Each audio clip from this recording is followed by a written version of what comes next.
guys, welcome back to this second part of this walkthrough of the paper for Unit 1, Health and Social Care, and it's the exam unit for meeting or human growth and development.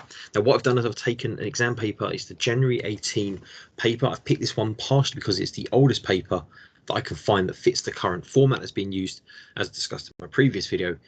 But also it's a paper that's been around for quite a while. So I managed to find it quite easily on forums and some sort of posts online.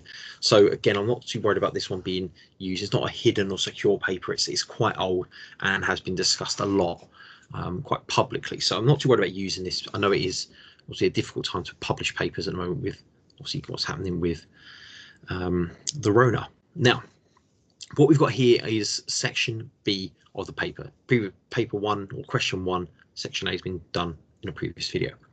Now the section B, question 2, has got a 2 marker, or sorry, 2A, 2B, 2C, 2D, and 2E. 30 marks in total, 30 minutes of paper, and we're going to go through question by question.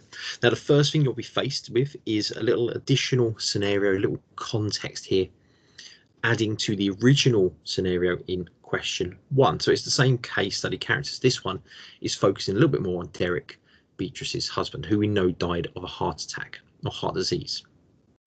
Now the question here, this graph question, is one that has become quite common in this paper, so don't be too worried about the graph. We're not needing to do anything detailed with it. We just need to read the graph and identify bits of data. So what we do is, the first one is here we go, using the graph, identify at which age do more women than men die from heart disease. So we need to look at this graph and work out when more women than men die of heart disease. So that would be 75 plus.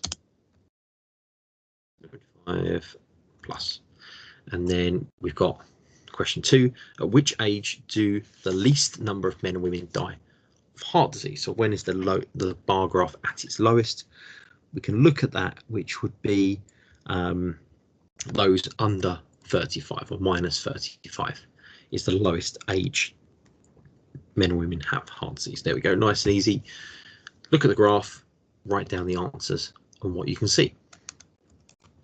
Now question B or 2B is to evaluate, to what extent can social factors impact on individuals' diets? So again, this is the wording can sometimes be a little confusing. Obviously, to what extent, it is very much the same as we've talked about with a lot of other questions. 1 plus 1, 1 plus 1. So we need to make 4 points. Essentially, we identify something and then we explain what that would be. So if we're thinking about how social factors can impact on someone's diet, so maybe we could talk about, social factors. We can talk about peer pressure. So peer influence, and it's diet, isn't it? That's it. Influence could affect diet by being encouraged to eat takeaways / unhealthy food. There we go, we've got peer influence. That's one social factor and how it could affect diet. So we need to think about other social factors. So maybe we could look at it's kind of bordering on culture, but maybe religion.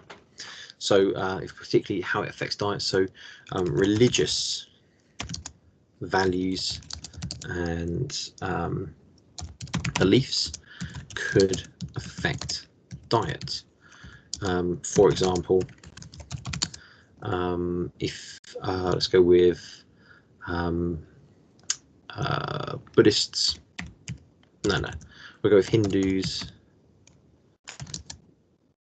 Not eat beef. Or we could have gone with, if you're from a Muslim background or Jewish background, don't eat pork.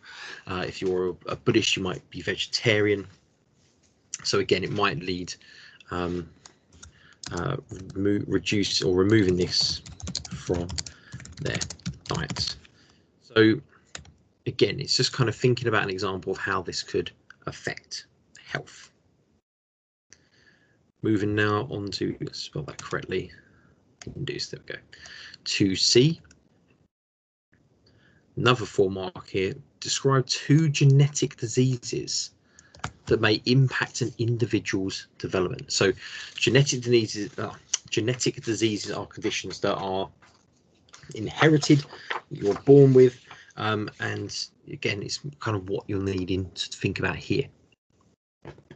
So if I was going to go with conditions, what would be a inherited one? So one condition, again, I don't know how to say it. It's quite it's like flinking. I'm going to go with just PKU, as I remember, because it's a condition where you're unable to or body is unable to process amino acids and affects physical development.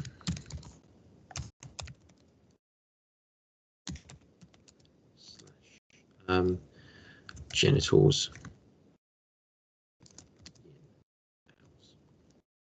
So PKU, that'd be one I would go for. Another one I might put is cystic fibrosis.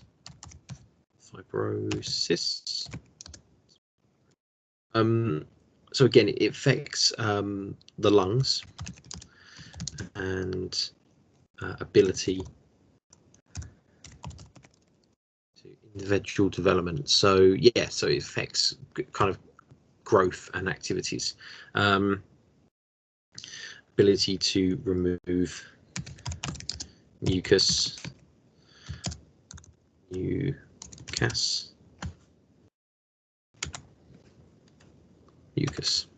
we go. So may affect ability to participate in physical activities. Breathing, respiratory systems. Okay. 2D. So as I say, this section, because there is 2 10 markers, which I think is going to be the next one, 2D is going to be 10 marker. Not really many short questions. So to what extent do genetic factors determine health and well-being? So this is an interesting question. So it's obviously all about genetic conditions affecting health. Obviously, if we're going to think about thinkers, so we kind of plan some ideas. So you've got Gessel, who talks about maturation theory. The idea that health conditions develop as we age. So to what extent do genetic factors determine health and well-being? So yeah, Gessel would argue that obviously you've got these conditions you're prone to because you've inherited the genes for them, and they develop as you get older. You could talk about stress diaphysis as well. So that would, or stress trigger conditions to develop. Again, if you wanted to, you could maybe think about, we've kind of got here that physical conditions are likely to develop because you inherit genes that can affect health and well-being. But we could go the other way. So, stuff like lifestyle,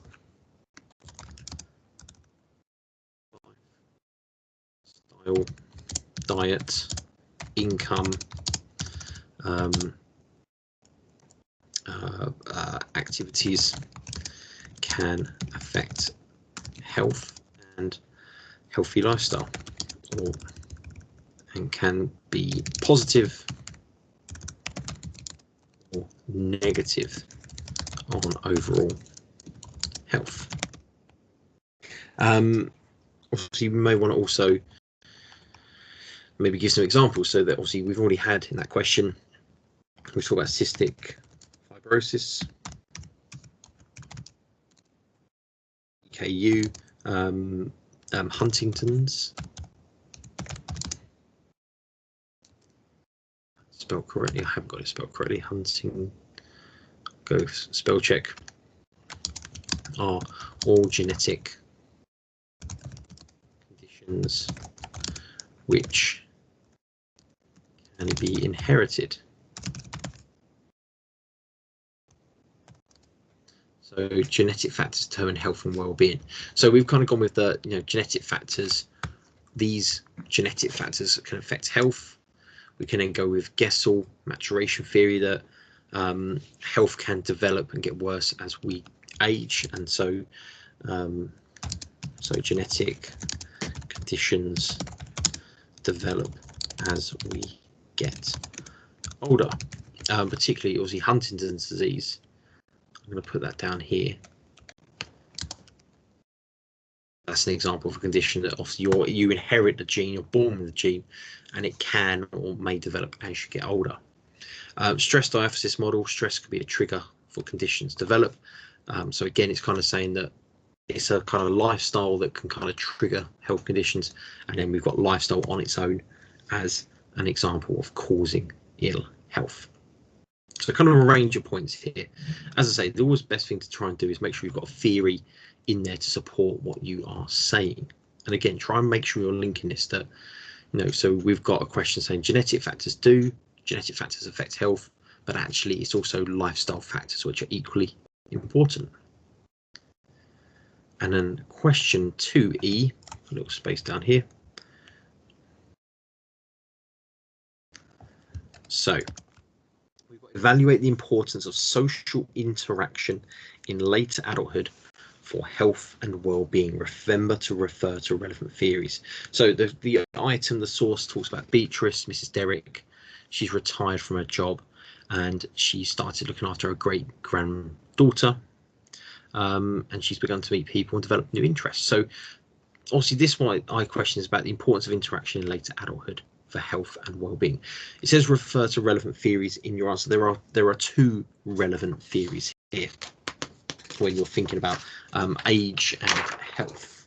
So you've got social disengagement theory,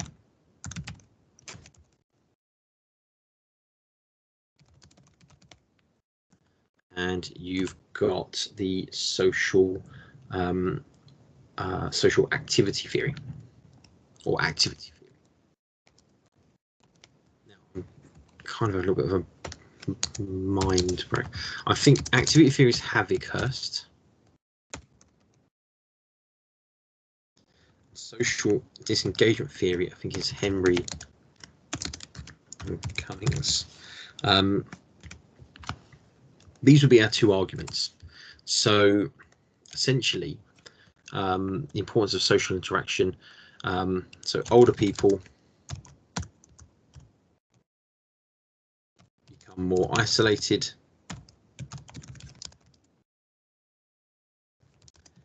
from society as they get older. So this is social disengagement theory. And we can talk about, retire from work, loss of social network, reduced income, makes it difficult to do activities, and again, Havikhurst, I think it's Henry and Cummings, they were talking at the time about older people being isolated because they didn't have travel, didn't have transport, would be disconnected, didn't have a phone, because again it was the early 60s they did this theory, so it can be challenged now. So again, older people become isolated. Activity theory, however, actually we're going to kind of evaluate this. However, since this theory, older generations are more connected to family and friends via technology, and also retain independence for longer, e.g. being able to drive and travel. So we're kind of questioning their theory. Haverhurst talks about activity theory, so older generations have more time to pursue activities and new hobbies. This allows older generations to remain active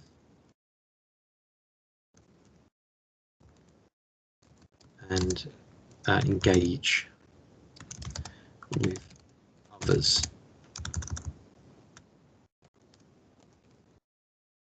So we've kind of covered both of the arguments for this. I suppose the other argument is that obviously older, those in later adulthood do have more chances to remain active and engaged in communities. However, this is dependent on their available income as well as physical health. So again, if older people are still physically active, they're able to do this. If they're not physically active, they're not going to be able to participate in crafts and clubs. So again, the idea being that overall participation in these activities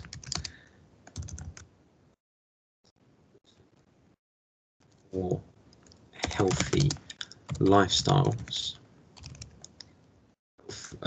important for physical and intellectual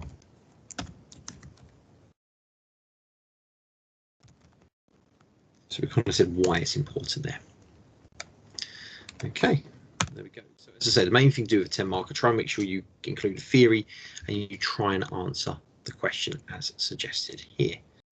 And that should be the end of question 2. So what we do as we did last time, we will go back and take a look at the mark scheme.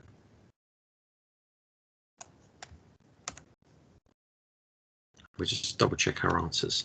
So 2A was the graph data. So we've got over 75s, yes, and under 35s. Again, accept any alternative wording. We just wrote what was on the graph. So 75 plus minus 35, that's still fine. Tick, tick there. It was about, next question B, 2B, just looking at my answer booklet, was how social interactions or affected diet. So we've got suggested it can be positive or negative. We've got religion affecting diet. Oh, they're going Buddhism and vegetarianism mentioned. So we said about religion and Hinduism not eating beef. So that should be fine. Family and income levels will affect ability to purchase healthy food. So that's a good point. Peer influence may be positive. So we said peer influence. We've gone down negative. So encouraged to eat unhealthy foods. That would be fine. That's a tick, tick there. Social media is mentioned and mass media as well. Okie dokie. 2C. So the first one on the list is cystic fibrosis. Now, we said cystic fibrosis. We said that it affects the lungs' ability to remove mucus. So I didn't think about the digestive system. And we've said affects ability to participate in active physical activity. Brittle bone disease, so limits social interaction. There we go, that's the one I was trying to say and I couldn't remember how to say it or spell it. So I've just gone PKU, which hopefully I would hope would be credible, even though I've not said the full word because I can't pronounce it or spell it. But again, may cause learning disabilities, which it does. I've talked about how the physical impact on the body. So obviously the physical growth of the body is affected. Whether they would allow that, again, would come down to the examiner, but hopefully it would fall into that any other category. The only things it doesn't accept are conditions like Down syndrome and colour blindness. I think because it is a question, again, if I'm remembering about genetic conditions, inherited genetic conditions, Down syndrome wouldn't count because it's not an inherited condition. It's a genetic change or abnormality in chromosomes, but it's not inherited. It's just kind of this random occurrence. Colour blindness, I believe, is also similar to about how genetic factors affect health and well-being. So should focus on nature-nurture debate with reference to health and well-being. So we've kind of gone down, we gave some genetic conditions which can be inherited. So genetic factors, inherited conditions. We've given Gessel, relevant theory Gessel they've mentioned, which we've done. We've given an example. Environmental factors, we've kind of gone back with the lifestyle. Bandura, I suppose, yeah, we could have talked about learned behaviour from Bandura. Stress diaphysis we've mentioned, so that can trigger it. So it's kind of the middle ground between the two. Level 3 answers should consider both sides, which we've got both sides, and appropriate answers should be credited. So that's positive. So hopefully, again, that would be an acceptable answer. Again, I'm not saying it's a 10 out of 10. We've only just planned it, but hopefully that would be fine. And then last but not least, we had that bigger question, thinking about aging and the impact of aging. So what we've said, just looking at, there's quite a long list of material here. We talked about older people being isolated, separated, Henry and Cummings, retired from work, loss of actions, connections, and loss of independence, which we've got here. Social activity theories, we've mentioned disengagement, withdrawal, promote self-reflection, older people remain occupied, university, physical health, activity theory, remain inactive, some cannot remain. So we've actually kind of what we've planned is similar to what has been suggested. So less active because of Haverhurst, sorry, activity theory in Haverhurst, less active with Henry and Cummings, and then overall how it relates to different factors. So again, main thing in here is the theories and answering that question. Okay, there we go. So again, that's our second question, question 2, answered very, very briefly. Hopefully, again, this has been of help. And what we'll do is hopefully I'll see you for part 3.